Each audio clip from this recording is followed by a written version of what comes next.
All right, we're ready to do a little more on the interior. So far, looking good. Now I want to bring your attention, we're still on step 9, where I have done here. We're on number 10. Number 10 starts down in this diagram here. We finished this one, and we're down in here. And on number 10, the first part of it is, do not cement the winding drum into the hole of the rear of the A-frame, allowing the molded friction springs to snap over the bottom of the drum. And then cement M6, which is this guy right here, onto these little 2 holes right there. The drum must rotate. Okay. Well, that's going to stop right there. That's what we're doing. So now, because the drum must rotate, what I want to do is I want to make sure that it rotates nice and smooth. So I've sprayed the drum with graphite. And there is as you can see in there, you see that little bar or lever right there? In the hole? Yeah. I think that's what they mean by the friction spring. So this guy sits down in here like this. And then he's supposed to rotate around so you can wind the crane and raise and lower the boom. But he's pretty stiff because I painted that down there. So that's why I graphited this and its top, and the bottom side of that plate. We're not going to paint the top side because it's a piece that is behind a boiler. So we don't want to paint, but that guy will sit on there just like that. And then it'll hold the drum in place. But first what we're going to do is we're going to take our good old glass cup here of powdered graphite and a makeup brush. And let me show you about makeup brushes. All right, let me get out my makeup brush holder. Dollar store, and there's another store like Five Below. You can get, as I show you here. So I got a holder for makeup brushes and a bunch of brushes that were all like dirt cheap. And these big ones are going to be very handy when we do some structures. We got all kinds of these little ones. Hey, what's this guy doing in here? He ain't supposed to be there. Dang, I've been looking for this guy. Anyways, okay, so I got this little small one here. Now, and over on the workbench, I got one that's a little bit bigger for doing graphite stuff. And this is what I mean. One, this has got spray-on graphite. Let's get in a little closer.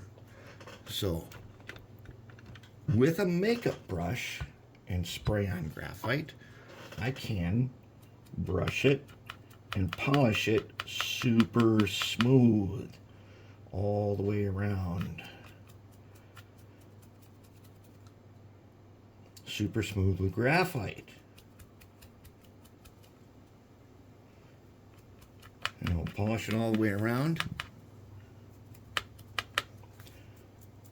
And I take it, if you've been watching this series, you'll have seen where we've used graphite a number of times. And on just about everything else we do. Couplers always get graphite. Couplers with graphite on their knuckles are way more reliable. You would not believe the difference that makes. Okay, here's the top part that goes under that cover. Okay, that's spray on graphite. Now let me hit them with the makeup brush. Polish them up.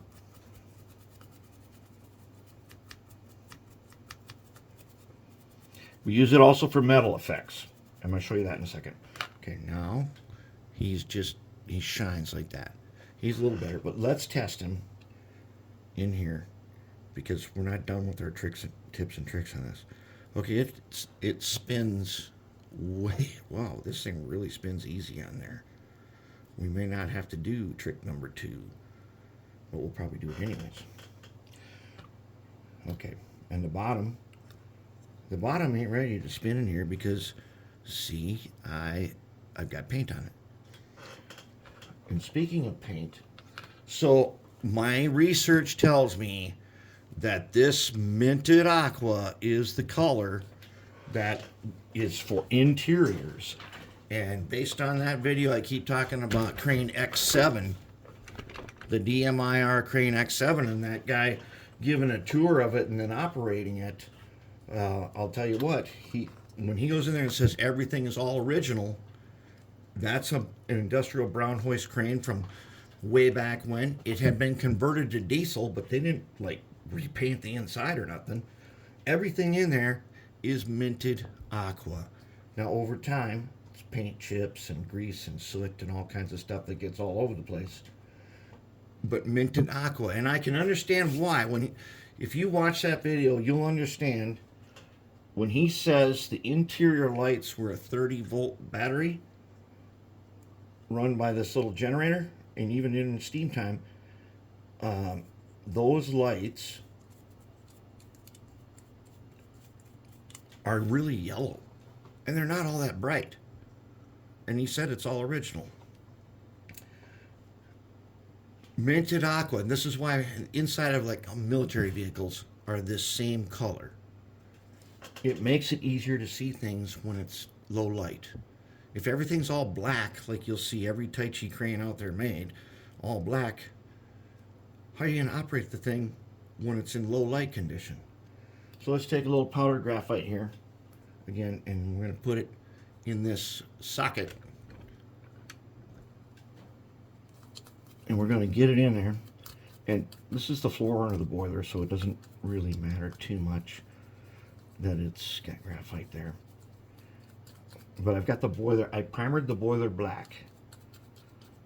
Now a lot of these parts I'm not primering. What I'm doing is I'm doing a simple technique for, sometimes it's not convenient to primer things. Okay, now if I put this guy in here, oh yeah, now he turns nice. And I bet if I put this cover on, I bet he also turns nice. I bet with the cover on, he turns freely. And that's what we want. Very nice. Yeah, that's going to work out just perfect. Okay, and that's with the powdered graphite. Now, let's just take the boiler cover here, and I'm going to show you a little example of what we do with powdered graphite. All right, so this is black primer. I'm going to take a little bit of the powder. Okay. The boiler's got some details on him, and I'm just going to hit them. Running back and forth. My crane here and the other parts that I got two Funero Carmelengo flat cars, and I got a gondola. I didn't realize I didn't pay attention. It's a battleship gondola from the Virginian, but it's going in with this anyways. You know, that's the one that's got the Buckeye trucks on it, but it'll be okay for this. We're putting this in the contest. All right, now over the black primer and my graphite brushing gives me this.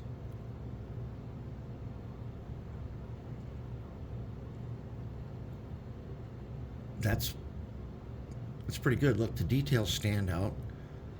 So when things are painted black, it's really hard to highlight details unless you just take black or graphite. You want to highlight details? Take some graphite and a makeup brush, and you get some very nice highlighted details there. Yeah, we can see all the details on this thing. Okay, look at that door on the bottom there. See if we can do just a little bit more on that door. I bet we can. I bet if we polish on this graphite right there. Now I got this strapping that goes around it. Let's see if we can do that. And let's take a look at it again now. Now that door stands out. And it stands out in different ways. Look at that strap that goes around the boiler. Black paint. brushed with graphite. That's a good looking detail right there. It's going to be great. Now I want to talk about one other thing since we're on this step. Primer. All right, I've got parts. In hindsight, I now know that that there are parts I would have painted on the sprue because, okay, so here are some parts that I have not actually really painted yet, but if you can see carefully, I've done a wash of that mint aqua on them only to give them some traction so that when I go back and then paint them again with the mint aqua, the paint will hold. And then here are the wood floorboards. Now these are step one of a series, and I got a paint set. A friend of mine gave me this.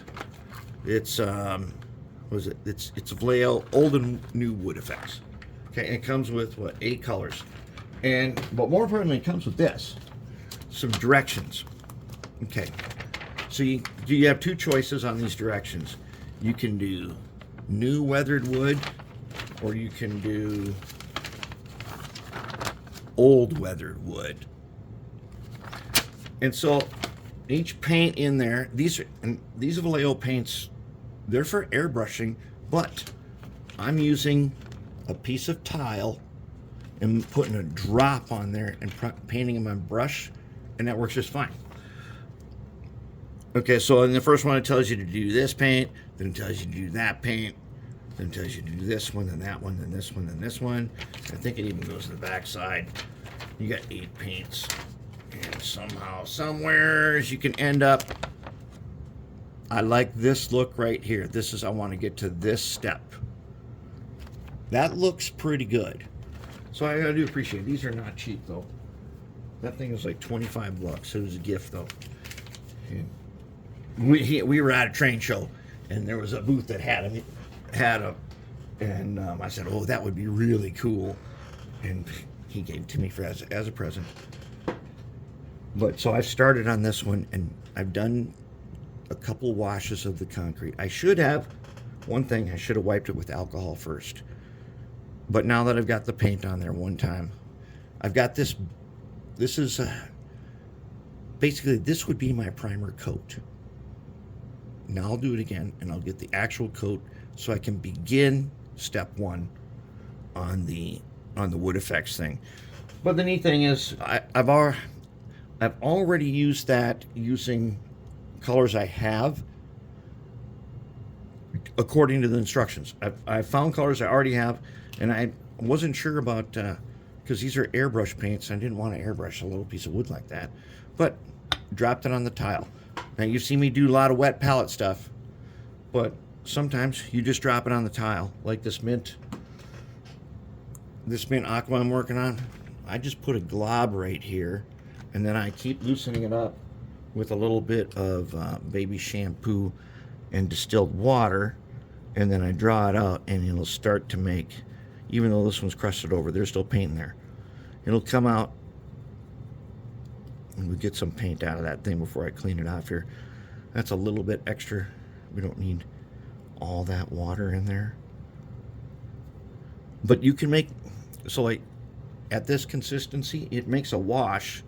And so I've washed the control stand once already, and I need to wash it again.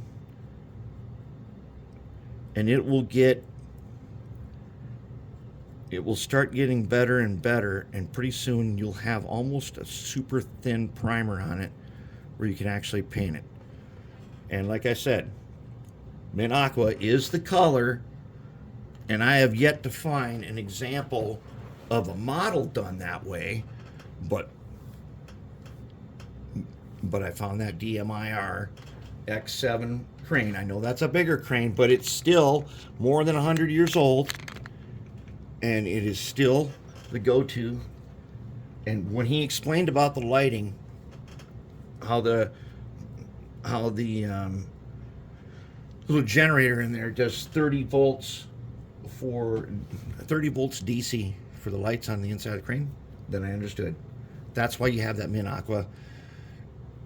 It's not just a military vehicle thing, it's a machinery thing. And some people said machinery gray, which I understand would be very close. It makes it easier to see in low light. And there we have it. Now, I'm going to mount these things up and we're going to get on to the next step.